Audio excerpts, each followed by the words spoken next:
Greetings, guys, and welcome to our comfy Scallion Center seminar.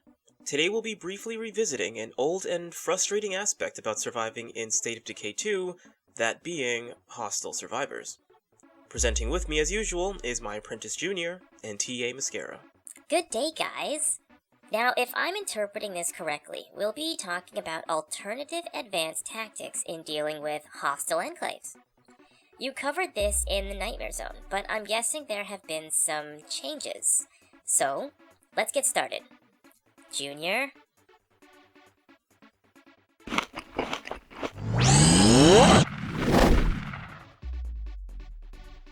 So, you thought you would engage with some hostile survivors and got instantly headshotted. Exhausted a chunk of resources with no return on investment, or are simply hesitant knowing how dangerous the operation is, and went in search of some alternative strategies. Well, hopefully this seminar will aid in your quest. As a prerequisite, I would highly recommend taking a look at our discussion in the Nightmare Zone for taking on hostiles. The strategies from there are still viable, but I now have a few additions for the Lethal Zone. From what I remember, you recommend the use of the controversial Zombait, waving over a horde of Zeds and taking headshots to support the onslaught. Using radio medical advice for severe injuries after being shot down, using bloater gas, and a bunch of other useful strategies. What do you have to add with this seminar? So today I'll be adding on to the previous discussion with a couple alternative advanced tactics. Now, surviving in the Lethal Zone has much higher stakes, with losses being much more impactful. So the strategies relayed today will carry the theme of no engagement, meaning that interaction with hostiles will be at a minimum, if anything at all. Oh wait, no engagement? So you don't even plan on bringing firearms or fighting at all? First of all, firearms are always a must. In addition, I recommend bloater gas, or at the very least, Molotovs or fuel bombs. But let's get on with it. So there are typically two ways that hostiles can be encountered. That is either with indoor or outdoor encounters. When hostiles are outside, things are a bit easier and open to more options, but indoors creates complications. Regardless, the outcome should be the same. Alright, so from what I remember, you had different strategies for indoor and outdoor encounters, correct? Yes. In the past, for outdoor encounters, I recommended finding some kind of high ground with a long-range weapon. One must make sure that they are far enough away so as to maintain obscurity. But even this can carry some level of risk. So let's just assume that you don't have an effective long-range weapon. Let's also assume you don't have the advanced biochem station. What are the options? With outdoor encounters, it's relatively simple. In my example, I had created an outpost next to a hostile enclave. Now, given the Z saturation of the Lethal Zone, all they really require are a series of distractions, a bit of fire, and maybe a couple firearm rounds. But the last one shouldn't be required. However, one of them decided to attempt to rush me. So you're saying that when enclaves are outdoors, the Zeds drawn in from the distraction are all you will need. That seems oddly simple. Too simple. Well, let's see how it rolls out.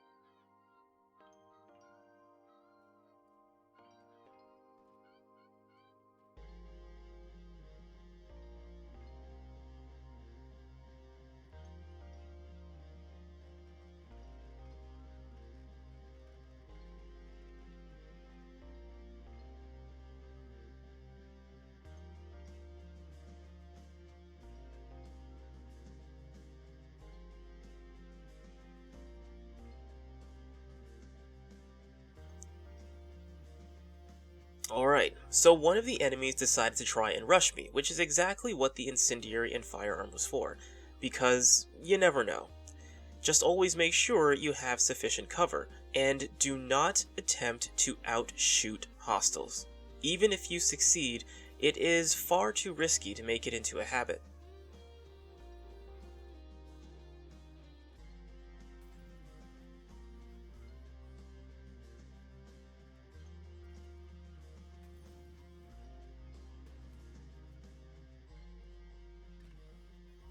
Alright, so that was outdoor, which surprised me in its effectiveness.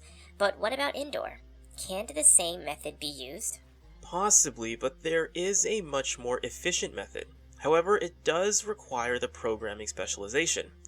Now, for those that remember what drone strikes do, they attract a lot of Zeds. Ah, that is similar to the zombait, but I think I see where you're going with this. It is typically a single-use item, but if the throw fails or if the smoke is not visible, it will still attract Zeds to the smoke location.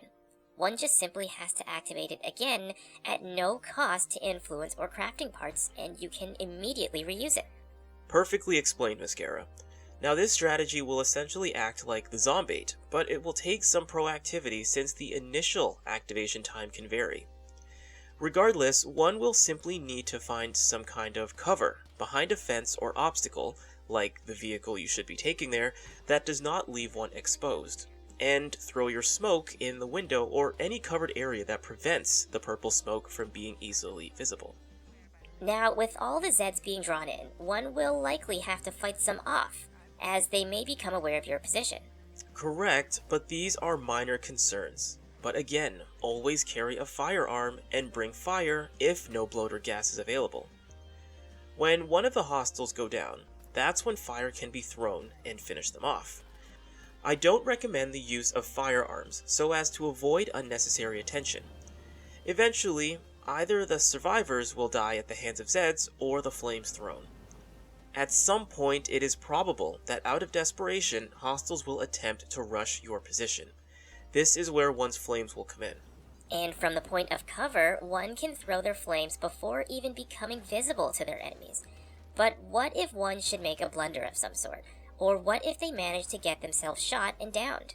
Options are limited once one has been incapacitated because they cannot recover injuries without either a first aid kit or medical advice of some sort. Without either of those, the only other options are to drive away or preemptively create an outpost close by to make a quick switch in character. But the goal here is to not have to engage at all with hostiles while they are standing. Alright, now let's just say that you did have bloater gas. Would these strategies change at all? The only difference bloater gas makes is efficiency. Fire eliminates Zeds and damages humans. Bloater gas spares the Zeds and adds much more damage to humans. Now let's take this a slight step further. If for whatever reason one is going to directly engage with hostile survivors, I highly recommend having gunslinging so as to allow one to make quick headshots. Plus, I would also recommend learning how to perform the foxtrot, as explained in the Advanced Survival Seminar. Whether one has no stamina, low health, or blood plague, the foxtrot allows one to move faster than a normal sprint with much less stamina usage. Additionally, London, flashbangs also work wonders against hostile survivors since it incapacitates them immediately. Unfortunately, they are not craftable unless one is stationed at the Mayor Valley Police Station. Excellent suggestion, Mascara. Smoke grenades are also effective for blocking the sightlines of humans, but not Zeds in my experience. But again, it is only craftable at the Mayor Valley Police Station. There is one more strategy for indoor encounters I have for you guys, and it may be a bit easier, depending on the offensive resources you have. What you will need is a pursuit mine, a military mine, or C4, and a good amount of fire. 6 Molotovs or fuel bombs should suffice. Make your way around to the back entrance and plant your mine just outside the door or around a corner if they are too close. Then run and take cover. The hostiles should emerge from the door, or turn the corner, and become instantly incapacitated from the explosion.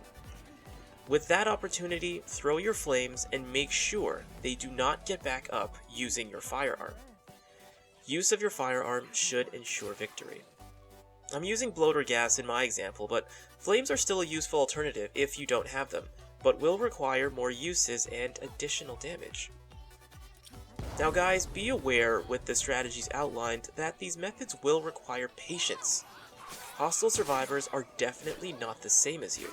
They will fall and get up and fall and get up multiple times before dying if allowed to. Fire is simply meant to accelerate the process a bit, but you will eventually prevail on top if you keep yourself concealed. It's simply a battle of attrition.